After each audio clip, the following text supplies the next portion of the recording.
are listening to a free version of the Majority Report with Sam Steeder. To support the show and get another 15 minutes of daily program, go to majority.fm, please. The Majority Report with Sam Steeder, where every day's Casual Friday. That means Monday is Casual Monday, Tuesday, Casual Tuesday, Wednesday, Casual Hump Day, Thursday, Casual Thurs, that's what we call it, and Friday, Casual Shabbat. The Majority Report with Sam Steeder.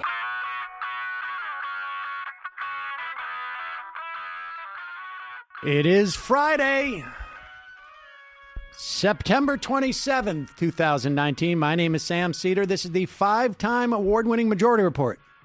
We are broadcasting live steps from the industrially ravaged Gowanus Canal in the heartland of America, downtown Brooklyn, USA. On the program today, Mehdi Hasan,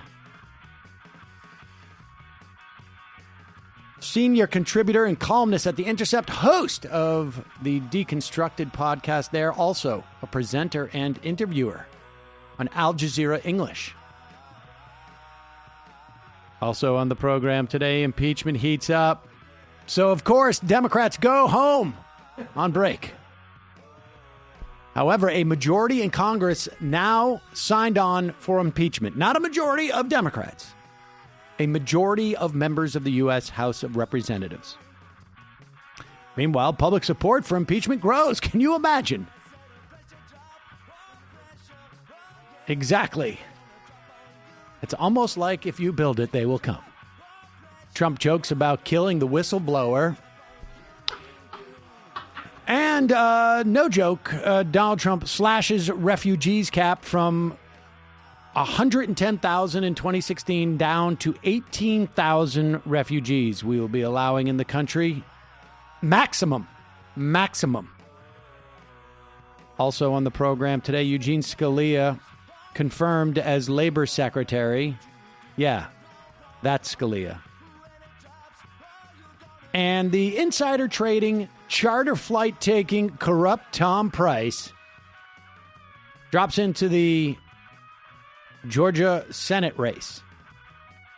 Meanwhile, the Bipartisan Cannabis Banking Act held up by Mitch McConnell. Can you imagine? No legislation was supposed to pass, and it's Mitch McConnell that's stopping it. Meanwhile, in New York State, Governor Nixon Cuomo extends the New York registration deadline to February 14th. Thank you, Governor Nixon. Got to change that chyron. Employer-provided health care coverage passes $20,000 a year. Yes, ladies and gentlemen, everybody in here is getting a new car, except for you're not.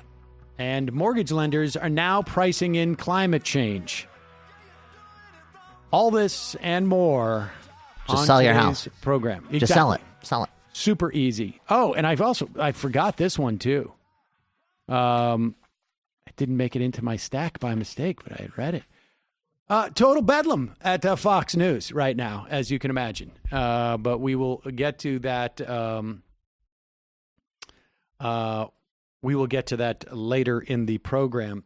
Let's just start with what happened yesterday. There was a hearing, House Intelligence Committee. There was one in the Senate as well in the Intelligence Committee. However, it was only for, it was closed door.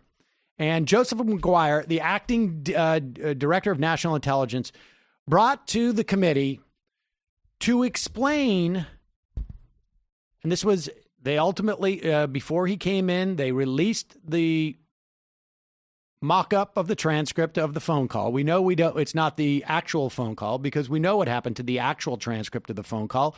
It was locked away in one of the highest security computer vaults, essentially, that the American government has. Even though this, of course, had very little to do with national security. But they did so because they knew what the president was doing was highly illicit.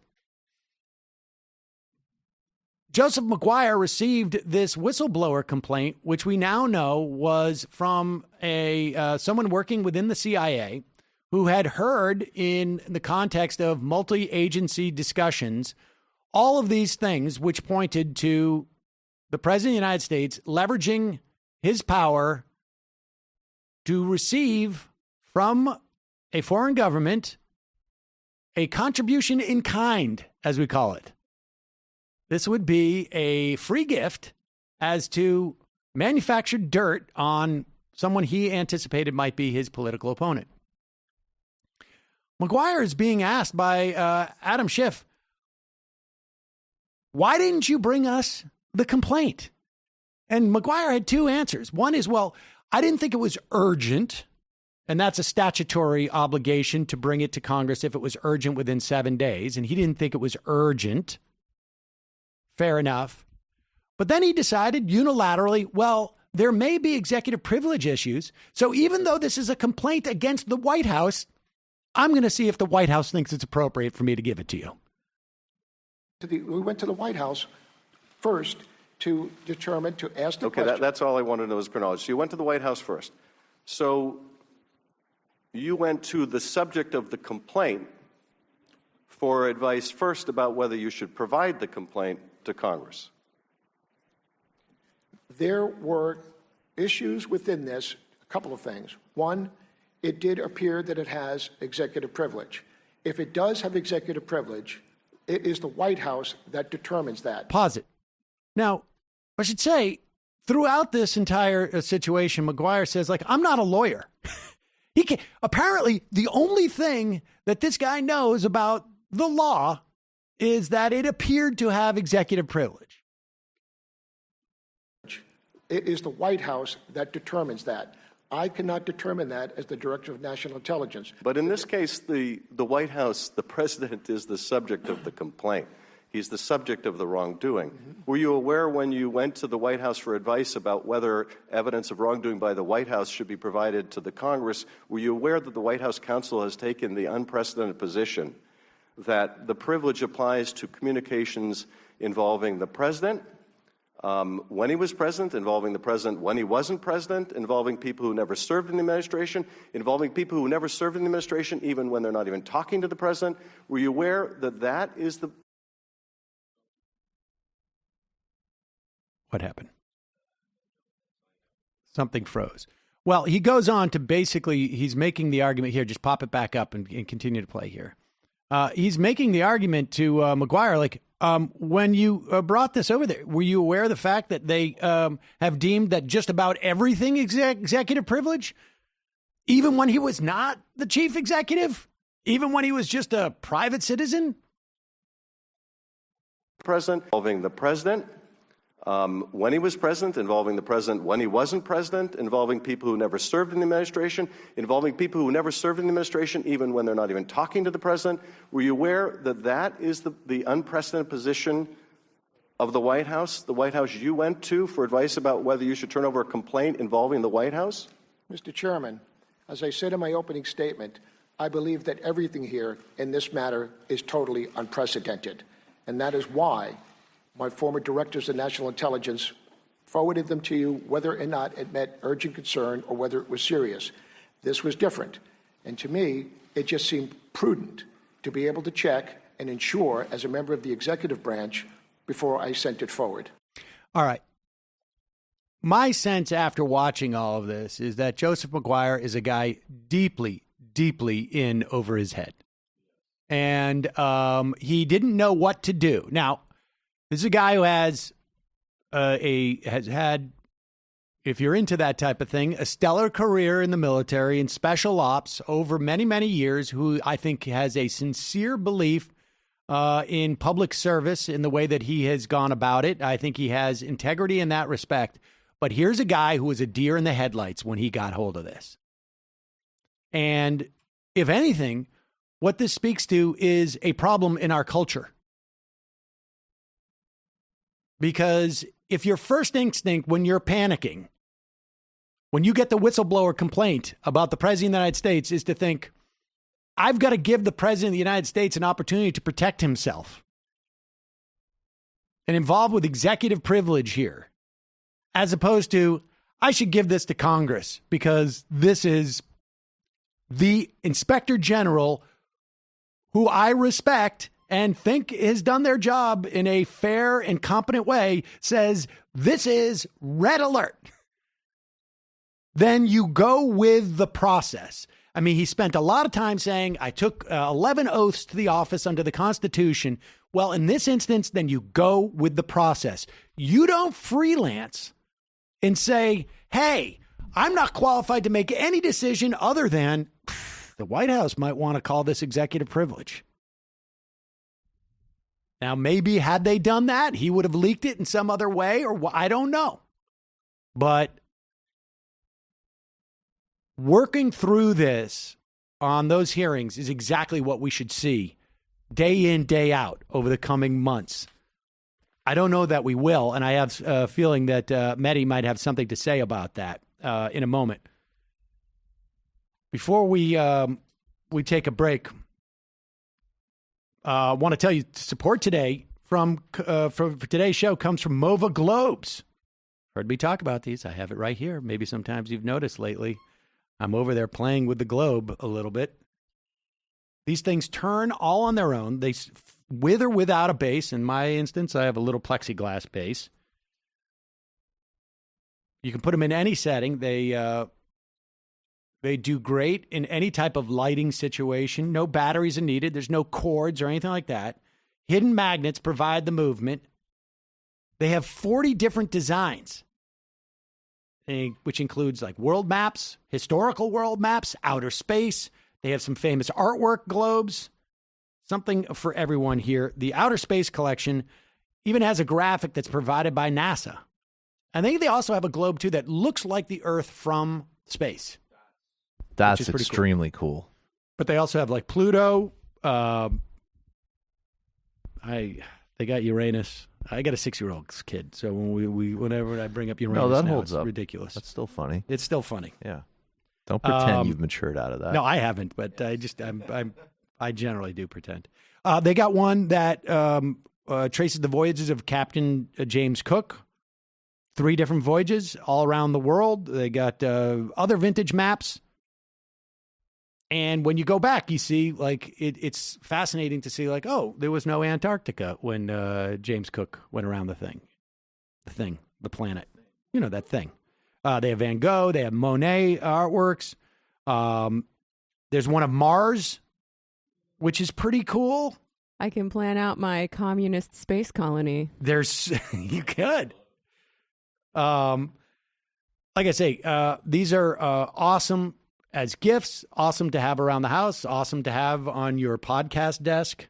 And even if your son is telling you it's time to bring it home, you can visit www.movaglobes.com/majority. Use the code majority for 10% off your purchase. That's movaglobes.com/majority. Use the code majority for 10% off your purchases. Quick break. When we come back, Mehdi Hasan.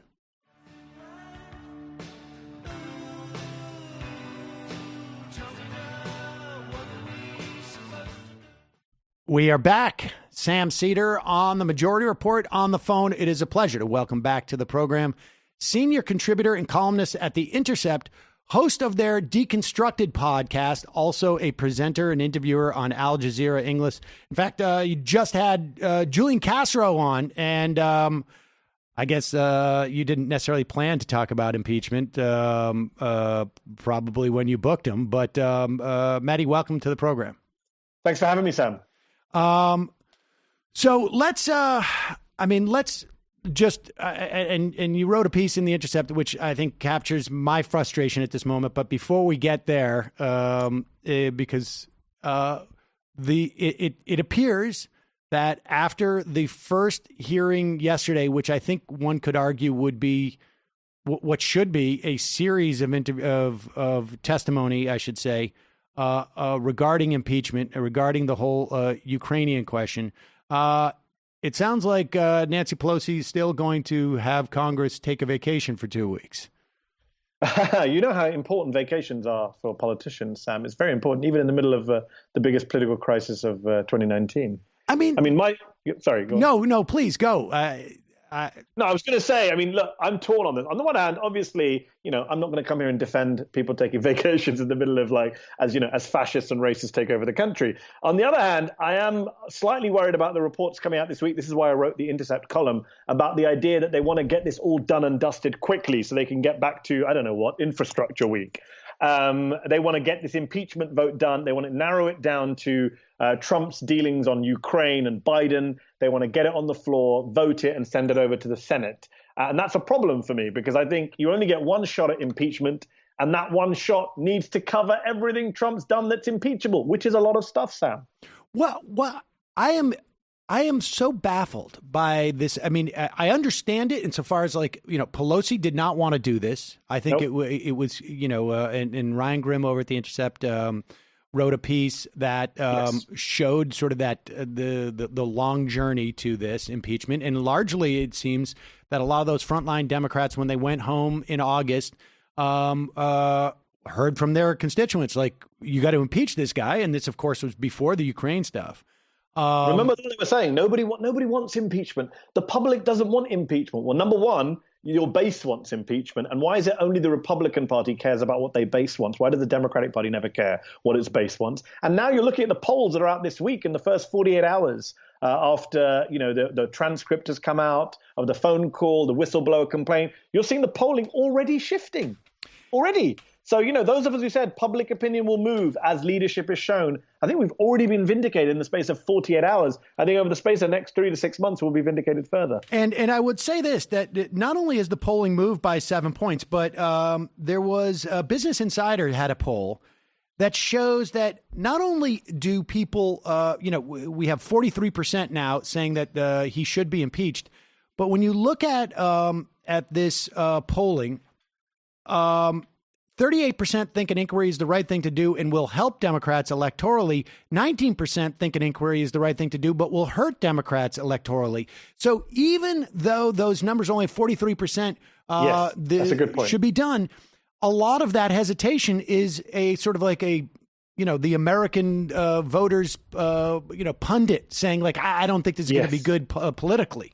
Which is one of the biggest problems we have in politics right now, especially on the left and the center left, is every voter thinks that they are some sort of pundit or pollster or, player in the game. So, for example, if you look at the presidential primaries right now, you ask people, who do you think should be the candidate? Joe Biden. Is it because you love Joe Biden? Nope. It's because I think Joe Biden is the person who's going to beat Donald Trump. Well, you don't know that. You're just going with the crowd and you're going with conventional wisdom, which is very much wrong in this case, I would argue. Similarly, on impeachment, do you want to impeach Trump? Of course. If he's not worthy of impeachment, who is? But why aren't you backing it? Oh, well, I think it will hurt Democrats come next year because the Senate will never vote for it. So there's all this conventional wisdom doing the rounds, which a lot of Democratic voters have wrongly imbibed, in my view. I think they're wrong about Biden. I think he's the candidate who is most likely to deliver a Trump second term. And I think they're wrong about impeachment. We forget so quickly that Bill Clinton was impeached. He was not removed from office. And yet the Republicans won the White House in 2000, less than 2 years later.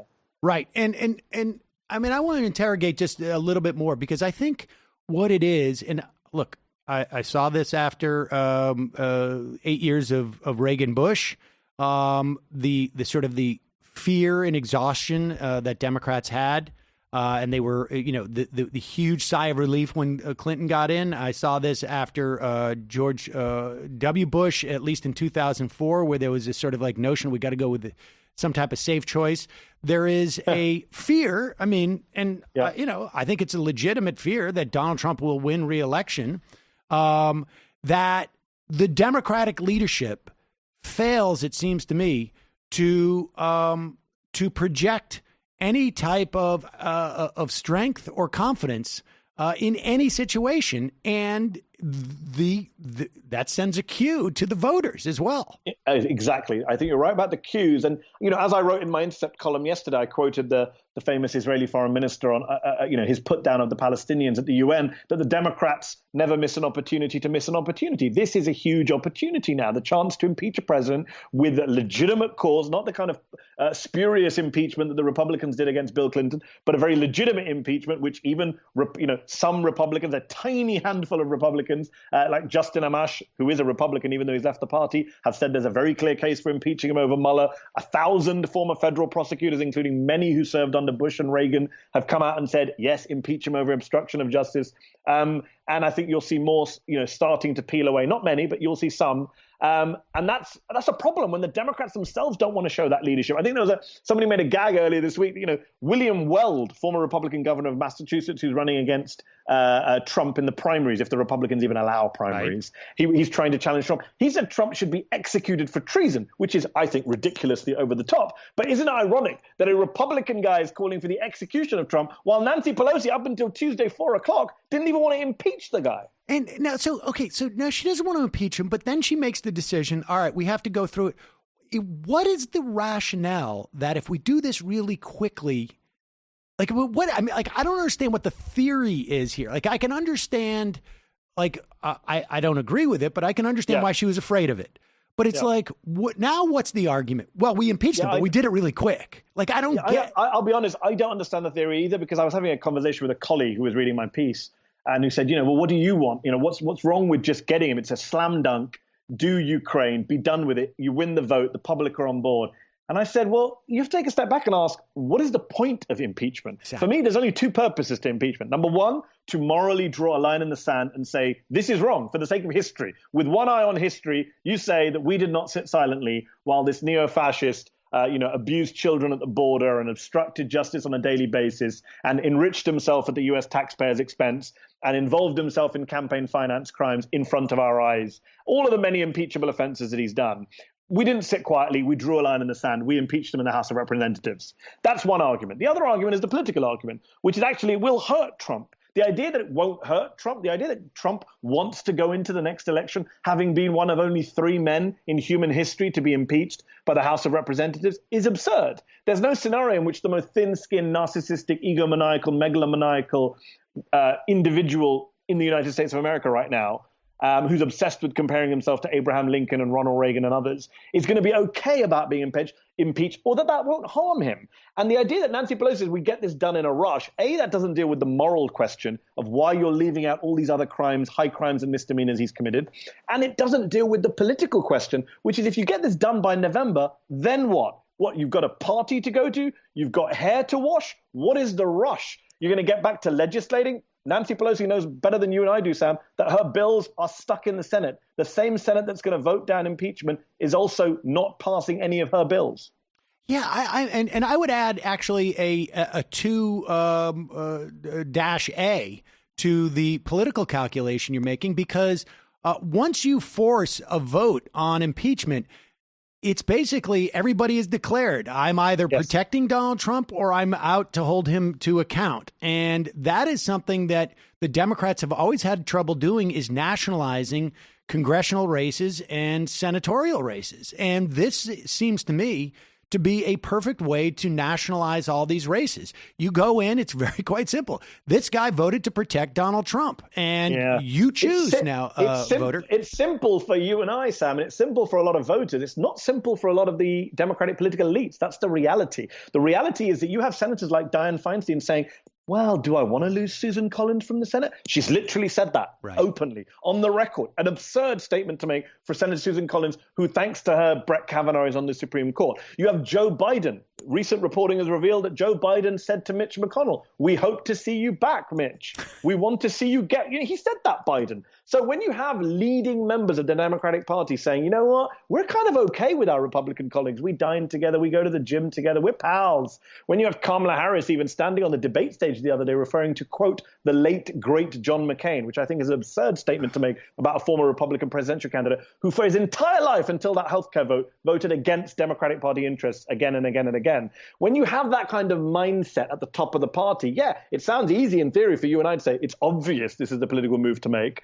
But Democrats don't like wielding power, and they don't like, as you say, nationalizing races and really kind of putting their opponents under pressure. That's why we're not seeing an across-the-board impeachment. That's why up until Tuesday, 4 p.m., Nancy Pelosi, the most she had ever done, to take on Trump and censure him for his ridiculous conduct was, some strongly worded tweets and some threats from a podium, but not actually any kind of censure on the floor of a body that she controls. Have you run into anybody, yourself or anybody who's done any reporting that has at least articulated a strategy of impeaching quickly? Like,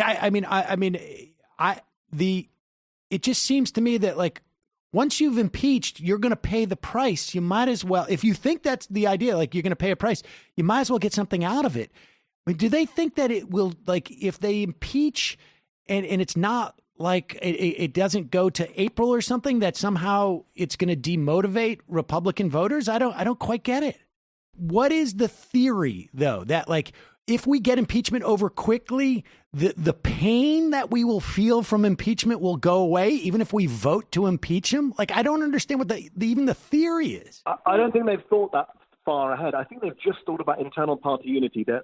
What my understanding is that there are these kind of frontline Democrats. There are these Democrats in swing seats who won Republican seats in 2018 who have always been nervous about impeachment. And this is the only issue that will get them on board, because it's a national security issue. It's an international issue. You know, the Democrats love to get behind national security consensus. And this is seen as Trump, undermining American national security and foreign policy. And therefore, this is the issue that they'll come on board for. They won't come on board for, naked corruption or campaign finance violations or blatant obstruction of justice, 10 cases laid out in the Mueller report. But for this, they will. And it's for the sake of party unity that Nancy Pelosi will get behind and do this vote. It's clean. It's easy. It's a unique issue. They think it's easily understandable, by the way. Steny Hoyer said on the record, this is easy to understand. Debbie Dingell from Michigan, Pelosi ally in the leadership, has said, this is easy to understand, which I find, A, kind of patronizing. The idea that, voters only understand this and they don't understand, hush money paid to Stormy Daniels. They don't understand Trump enriching himself at the taxpayer's expense. I think that's far easier to understand. And also this idea that, the story itself is that easy to understand. I would argue, yes, in the big picture, yes. But once the Republicans start, throwing crap against the wall in terms of Hunter Biden, it's going to muddy the water. People at home who don't follow this stuff closely, I worry that they will hear, Democrats saying this about Trump and the president. They'll hear Republicans talking about Hunter Biden and the prosecutor, and they might both sides it, which is a slight worry. I mean, it's a small worry. I don't think it's that big a worry, but it's weird to say we can't impeach him on other issues because they're more complicated. How is it complicated to say that Trump obstructed justice? How is it complicated to say that the vice president of the United States just spent $600,000 of taxpayers' money on limos driving from Trump's golf course in Ireland, where he decided to stay, instead of the capital of the country? Well, and we also now have reports that Richard Neal, the chairman of the House Ways and Means Committee, has been sitting on another whistleblower report from, we don't know exactly whom, but someone probably in the IRS, that Donald Trump has been interfering with the IRS audit of his taxes, or something to that effect. I mean, we don't know exactly. Neal is also the guy, I'll remind people, that refused essentially to get Donald Trump's taxes from New York State, who had voted a law to basically provide it for him. And why wouldn't you say, like, wait a second, before we exhaust impeachment, because we can't impeach him twice, that's never going to happen, shouldn't we also, like, hear from this whistleblower? And I am just... I mean, for the life of me, I don't even understand what these frontline Democrats, why they think they can impeach in November and people are going to forget 8 months later or something. And I understand the idea for party unity and that maybe the entire party, 230 people, have to move somewhere because of the 7 that they're talking about. But if Donald Trump realizes that, like, hey, I got impeached and nothing happened, what does he do then? He also has like a year. If you get done and dusted with this in November, just from a pure political point of view, you give him a year to rewrite the narrative and talk his nonsense, as he has done post-Mueller. The idea that you wouldn't keep him on the defensive, you wouldn't be demanding documents, you wouldn't be subpoenaing witnesses, you wouldn't be holding televised hearings, it's absurd. I mean, the damage that was done to Nixon was over the course of a year in the early 70s, between the Senate Watergate Committee setting up and between the House Judiciary Committee drafting articles of impeachment. By the way, just on a historical point, a lot of people aren't aware of this. There were 3 articles of impeachment against Richard Nixon, which were passed. There were 2 others that didn't pass. One of them was related to the bombing of Cambodia. So yes, the House Democrats at the time did decide to bring in other things other than Watergate into that impeachment hearings. And their articles of impeachment themselves were pretty detailed and lengthy. In terms of Andrew Johnson, the first president to ever be impeached, 11 articles of impeachment were brought against him by the House of Representatives. The idea that you have to keep this clean and narrow is ahistorical. We haven't done this very often. The United States has not done impeachment very often, and when they have, it hasn't been in this way. So there's not exactly precedent for what Pelosi and co are doing. And I just think it's madness to the Congress has these powers. Why are you unilaterally disarming? And remember, Nancy Pelosi, Sam, was the one telling us until very recently he wants to be impeached, which I think is the most ridiculous conspiracy theory of our time. He's goading us into impeaching him, she said at a public event a few months ago. The idea that Donald Trump wants to be impeached was absurd then. It's definitely absurd now when you look at his Twitter feed and see how he's losing it. Well, you can also see that they have basically sent out an army of about 30 lawyers to challenge everything in the courts and tie it all up. She also said at one point on national television that if we impeach him, then he can't be indicted when he leaves office, which is not only categorically untrue, I think literally in the impeachment, I can't remember what article it is in the Constitution, but it says literally that you can be. And Robert Mueller has said that. Don't forget, by the way, Robert Mueller, let's go back to this Ukraine court. Robert Mueller said on the 24th of July in Congress that he could be indicted after he's left office. Yep. That night, that evening, the Democrats took no steps to turn Mueller's testimony into any kind of censure or impeachment articles.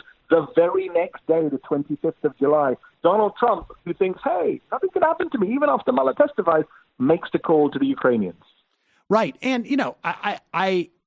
I also find it hard to believe that if he's willing to do this with Ukraine, why would anyone assume this is his one little weakness? He likes to leverage the government to benefit himself, but only with Ukraine. With everybody else, he's absolutely by the book. That's the one thing about. Well, as we now know about this, the latest stuff is the power of just calling for impeachment. We've seen documents handed over. We've seen evidence now, not just of the abuse of power, but the cover-up, this idea that they'd taken this transcript and put it in a place where you're not supposed to put it with highly sensitive intelligence material, which a lot of legal experts are saying is evidence of a cover-up, of a concealment, of breaking the law. If he's done it for this one cause, you're telling me there's not dozens of other transcripts of dozens of other calls knocking about? How are you going to get them if you rush through impeachment by November? These things take time. Go get the documents, do the digging. The Republicans had no story in Benghazi, and yet they went on for years, holding hearings, costing the taxpayers millions of dollars, investigating again and again. After 8 investigations, they still set up the House Benghazi Committee to go after Hillary Clinton. And they never found any dirt on her, but they did some serious damage to her reputation ahead of a presidential campaign. Well, I think in this case, you could actually damage Trump's reputation and find actual dirt. It was the 6th, I think, investigation of Benghazi where they came up with the email server, frankly. Indeed. And so, all right. Well, let me ask you I know we don't have too much time left here, but let me just ask you a couple of specifics here. Bill Barr, this complaint went to the Department of Justice, the OLC, and they decided no, there's nothing, there's no there, and dismissed it out of hand. It seems to me that Bill Barr, in addition to everybody who basically conspired to take this call and immediately bury it in the most sensitive, essentially safe that the U.S. government has, are involved in a cover-up. I mean, to what extent do you think that the Democrats should be bringing in Bill Barr, or at least, this is a problem. Yeah. And this is the Bill Barr who, when he was appointed, a lot of sensible people did point out that he was going to be Donald Trump's Roy Cohn, this personal corrupt lawyer that Donald Trump had employed in the 80s. He's always wanted his own Roy Cohn, and he didn't think Jeff Sessions was that person. He finally got that person in Bill Barr. We've seen it in the Mueller report in terms of the way he kind of spun that and misled people around the Mueller report. We've seen that in terms of, by the way, his testimony in Congress, where he dodged the question about whether he'd opened investigations into anyone on Trump's request. We now know from the phone call summary, it's not a transcript, that he was asked to do so by the president. The New York Times, Michelle Goldberg did an op-ed today, which is headlined "Just How Corrupt is Bill Barr?" And the answer is very, very, very corrupt. And the Democrats need to be shouting this from the rooftops, that the DOJ is no longer independent if it ever was, and the Attorney General is corrupt, and he should be impeached as well. At the very minimum, he should be demanded to recuse himself from this. The idea that the whistleblower goes to the Inspector General of the Intelligence Community and says, hey, I've got a complaint about Donald Trump having improper conversations with the foreign governments, which involve the Attorney General, and then the DOJ, led by the Attorney General, says, yeah, we're not allowing you to send this complaint to Congress. I mean, how is that not a massive conflict? How can anyone, even the most loyal right-wing Republican, with a straight face, justify that? And people should understand, I mean, the moment that Bill Barr came out and basically did his version of Ilhan Omar and the squad should go back to where they came from, and he followed that up in a much more sort of, I guess, dignified manner in which he articulated it. People need to understand that leaving Bill Barr unscathed is highly problematic, because if you're one of those people who think that Donald Trump may not be so easily quick to leave office, even if he loses, it's all going to be a function of whether Bill Barr ties it up. And if Bill Barr is left, his reputation is continued to be unsullied, and there's no attempt to sort of dig into what this guy's been doing as a Roy Cohn for Trump. I think it's going to be highly problematic. All right, let me ask you another question. But just very quickly on Barr, people aren't aware of this. This is not his first rodeo. Right. He served under George H.W. Bush and helped him cover up Iran-Contra and hand out a bunch of pardons to people who were going to basically implicate George H.W. Bush in the Iran-Contra affair. So he's done this before. He's been covering up stuff in Washington, D.C. for decades. What is going on with Volker? What do you know about Kurt Volker? I mean, Kurt Volker is the guy that, was the ambassador to Ukraine. He is the guy who Giuliani seems to be trying to argue somehow it's exculpatory for him that he was invited to go by the State Department to deal with Ukraine. It sort of begs the question, like, why is the State Department doing this? But Volker apparently is unpaid. Were you aware that he is like a liaison there who is apparently unpaid, he's just a guy who apparently is doing the U.S. State Department a favor. I didn't know that, but it doesn't surprise me, Sam, because all of these figures and all of these circles, I mean, what are they doing there? Volker, Giuliani. I mean, the Rudy Giuliani story might go down as one of the most amazing stories of this presidency in terms of his big mouth and erratic behavior and brazen lying regularly on live TV. Is that what's going to screw over Trump in the long run? Every time he opens his mouth, it seems like he does some kind of damage. But I know there's a theory circulating in some circles that they want him out there distracting and taking hits, but I'm not sure I buy that because he's so unpredictable and so unhinged. This guy was once mayor of New York and seen as a serious Republican presidential candidate. And I think all of these people in Trump's orbit, all of these people floating around Ukraine, they all need to be investigated. They all need to be put on the record. I think Chris Hayes tweeted that last night. Get all these people, subpoena them, put them under oath, ask them these questions. That takes time. I hope they have the time to do that. As you said just now, the 6th Benghazi hearing found the email server. Who knows what you're going to find when you start? Most of us didn't know who Kurt Volker even existed until 24, 36 hours ago. So how many other people are out there who we don't know exist? But we know that, Trump employs all sorts of people. Trump's fixers employ all sorts of people. Now we know the State Department, Mike Pompeo, is involved in all this. I mean, I can't even follow, to be honest. I'll tell you listeners clearly, I can't even follow all the links here. It's so ridiculous. I mean, I saw Giuliani posting a text from the State Department today, in part of his ongoing row with the State Department about what his role was. This all has to be investigated and it has to be taken seriously. But my worry is that, there's a rush. We even miss things on Ukraine. Best case scenario, you get impeachment on Ukraine and you say, okay, we impeach the president. Worst case scenario, you F up the entire Ukraine thing because the Democrats tend to F things up. I would like to see something more than both that best case and worst case scenario. As I say, I go back to the beginning of our conversation.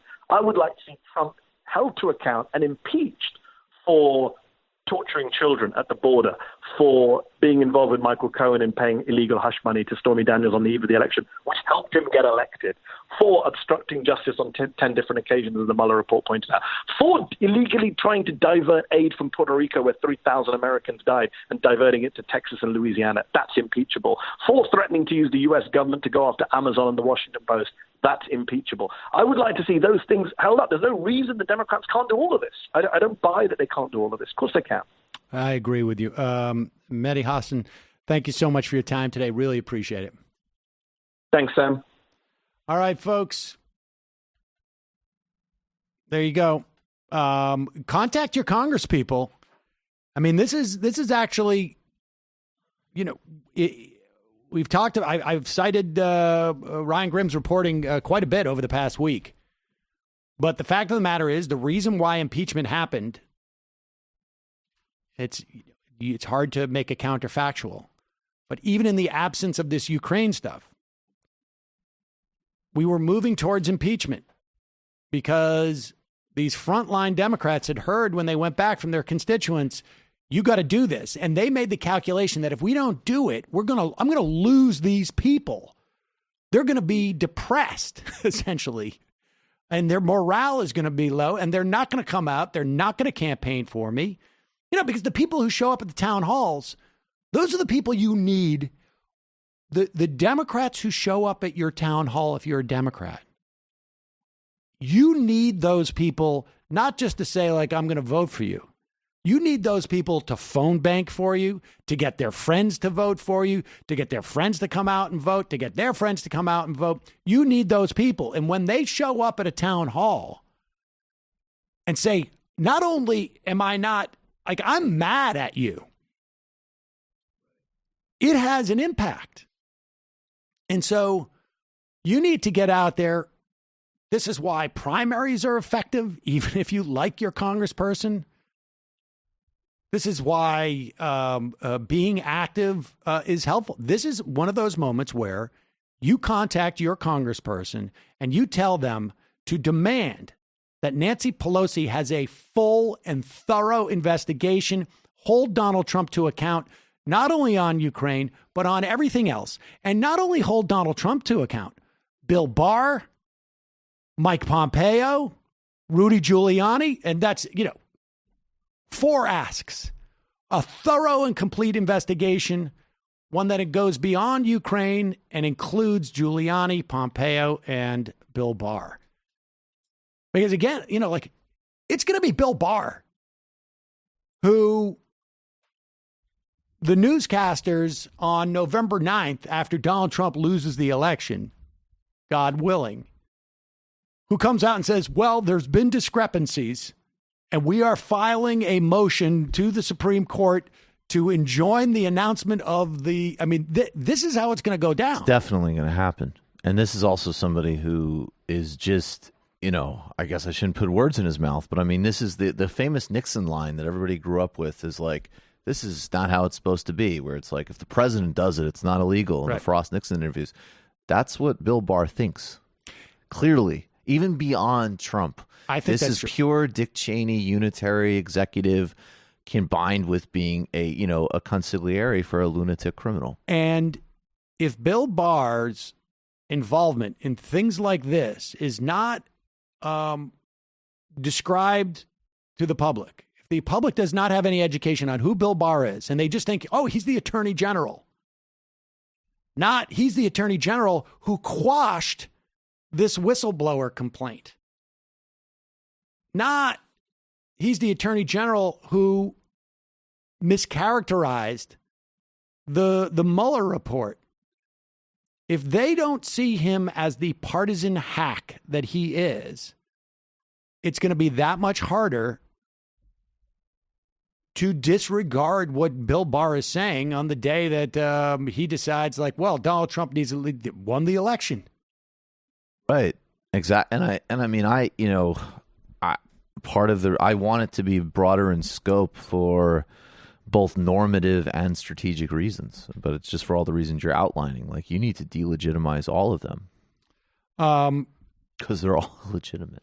Yeah, it's not like an extra job you have to do. You just literally need to expose the guy who is clearly willing to do anything. It really is inexplicable to me this is what I think is problematic about the Democratic leadership, in my estimation. It's not that there is, it's not a disagreement in strategy. It's that they don't seem to have one. There's no articulation of a strategy. Like, there's this vague sort of attempt to have a tactic well, if you're going to force us to do impeachment, then we've got to make it as quick as possible. And I guess, I just, why? I'm trying to. You know for a fact, honestly, like, let's game this out. It's going to fail in the Senate. So the first argument, which is just true, is that it's not. It's quite never possibly. Pass. It may not even get. It may not even get to the Senate. So why not you take the whole months if you're going to do it? You made the decision. You took the decision. Dine out on it for months. Every day a new embarrassment. Every day a new request. Every day a new humiliation. Every day a new fine. Every day a new threat. Yep. I mean, I don't understand. It's like I'm gonna hit a forehand and approach the net. I'm gonna stop at midcourt. Right. Exactly. That is. Yeah. People who play tennis. You're in no man's land. In other words, folks, that is like, once you decide to cross the street, you better have a little pep to your step because you don't want to get hit by a truck. Yeah, no half measures. And it's just stunning. And so they're going to go on vacation. If you have the opportunity, drop by and make this a one of those like learning education. They're going on vacation. You make it one of those like learning annex, learning vacations. What do you call those? Educational trips. I don't know. Maybe I'm thinking of, you bring them over, Glove. Exactly. And you tell them to learn. Honestly, it's just it's like there's some type of competition between Pelosi and Schumer. We're like, well, let me see if I can't do something that makes less sense. Well, how about this? You're doing impeachment hearings. I'm demanding an investigation of the coupon industry. Exactly. The irony is, of course, that Mitch McConnell's been holding up this cannabis bill. Yeah, I'll talk about it in the context of this, because the other argument is that, like, well, we need to show the American public that we're getting their work done, which, of course, they passed all these bills in the first 6 months of a Democratic House, and nobody knows it. I can tell you right now, I do this professionally, and I can't tell you more than 4 or 5 of the bills. I have a question about that. Why can't the DNC put out an expenditure and lay out some consulting contracts, which they love to do, to just do like PSAs? Like, this is what your Democratic House has done in the last year. We passed this bill on voting rights. We passed this bill on this. We passed this bill on that. And do some national or targeted ads. Yeah, buy some ads on lefty YouTube shows. I mean, honestly, but yeah, actually, that too. Right, that too. Why not? They don't do it because I think on some level they realize, like, nobody really cares. And I imagine what it is it's an opportunity for all of the incumbents to go into the election saying, I voted for blankety blank. I voted for blankety blank. My opponent disagrees against it. I mean, they're so afraid of nationalizing the election that I think that's why they don't even bring that up, because they want their members to be able to pick and choose which ones they emphasize. Some guys in me just like, excuse me, there's some of the members of the caucus who voted for more pathogens in the food. So on Wednesday, 2 days ago, the House passed, and I think there was something like, 90 Republicans even, joined the Democrats to pass a bill that would allow legalized marijuana businesses to have access to banking services. People may not be aware of this, but I don't know how many states we now have with legal marijuana. A dozen, half a dozen. It's become rather uncontroversial, except for New York for some ungodly reason. It was 91 Republicans, 229 Democrats. Including now, if you go to a marijuana dispensary in a state where it is totally legal to buy marijuana, they take your money, and they only could do it in one of two ways. One, they can take it as cash, and they have massive stores of cash in these facilities. Or what I understand they do in a place like Las Vegas is they actually sell gift cards.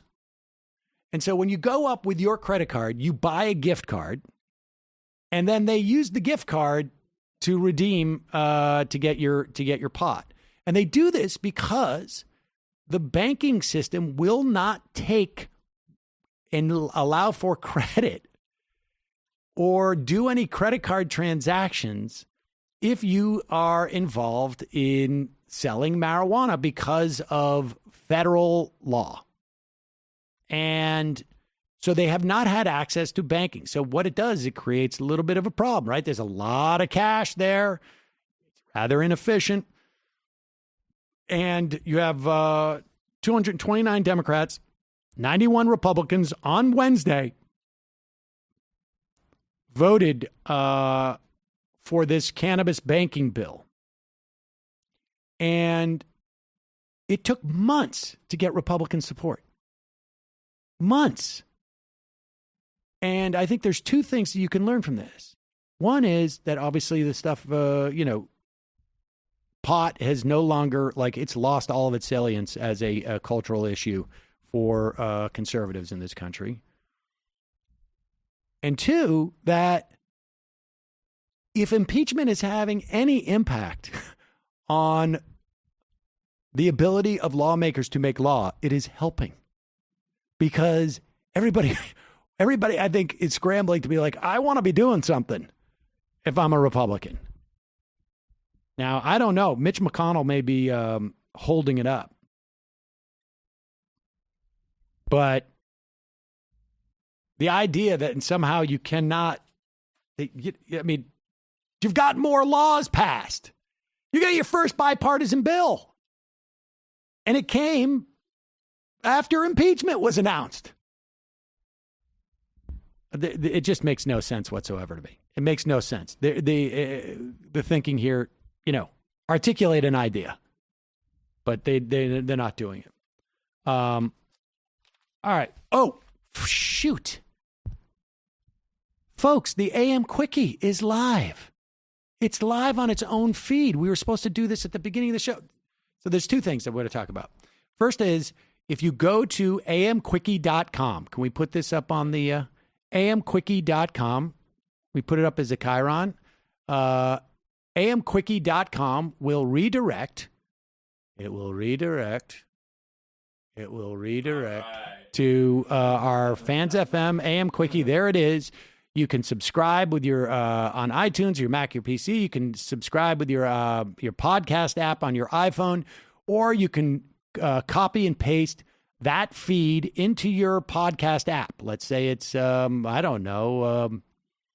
Overcast or Pocket Casts or Pocket Pods or Pod Pockets, whatever you do. Pod Pockets is good. Someone should run with that. It will be on Stitcher within a couple of days, but go sign up for this right now. We will keep it on the feed for another couple of days on both the members and the non-members feed. But then it will live on its own. The AM Quickie. And for, when impeachment starts going up, even if it lasts for like a week, you're going to want to, we're going to try and do our best to give you just the quick top line story. So you have a vague notion of what is going down. And by vague, I mean probably more of a notion of what's going down than the vast majority of people you walk around with. But from my perspective, it's vague. We do a 3-hour show every day, 2.5-hour show. But it is just, and we're getting it out earlier and earlier every day. AM Quickie, we got the first one is up there, right there.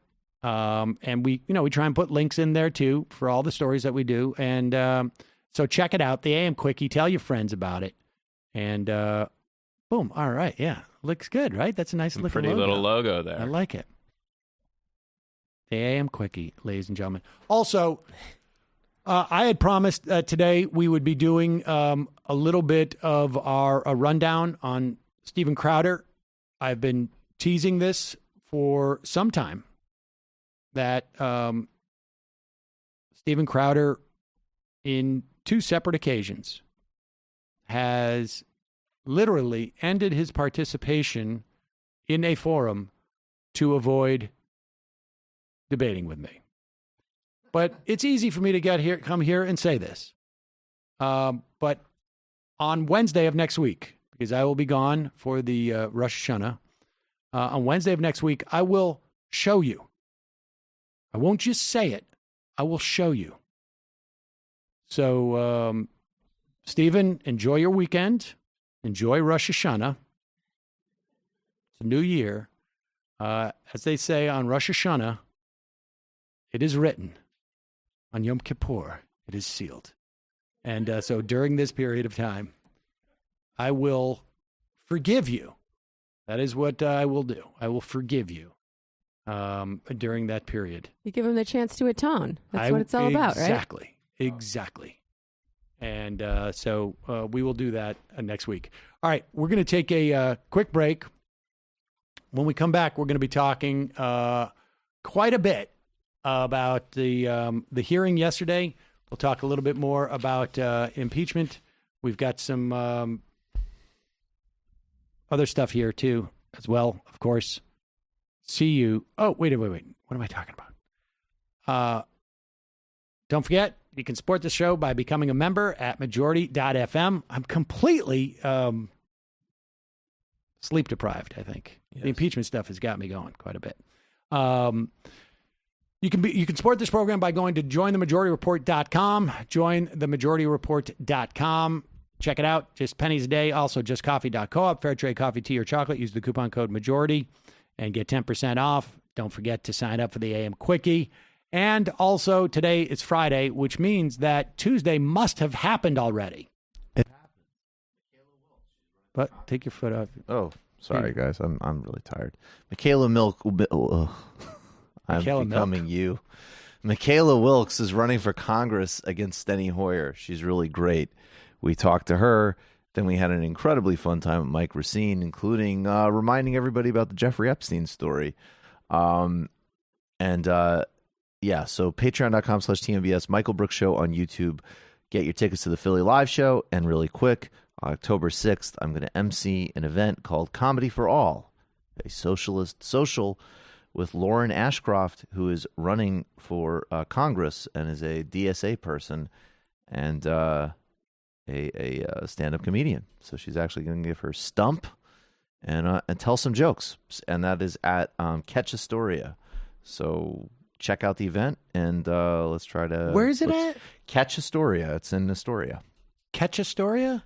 Katch Astoria. Oh, okay. And we used to have a club called Catch a Rising Star. Yeah, it's Manhattan, people just right? refer to it as Catch.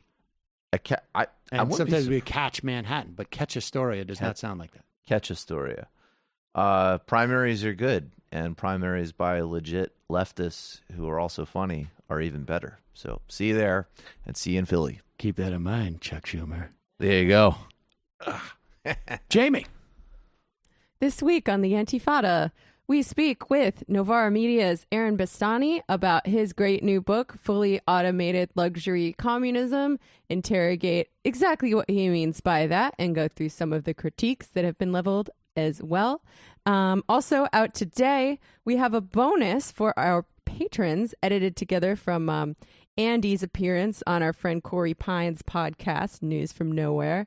They talk about Tom DeLonge's To the Stars Academy and what's up with that.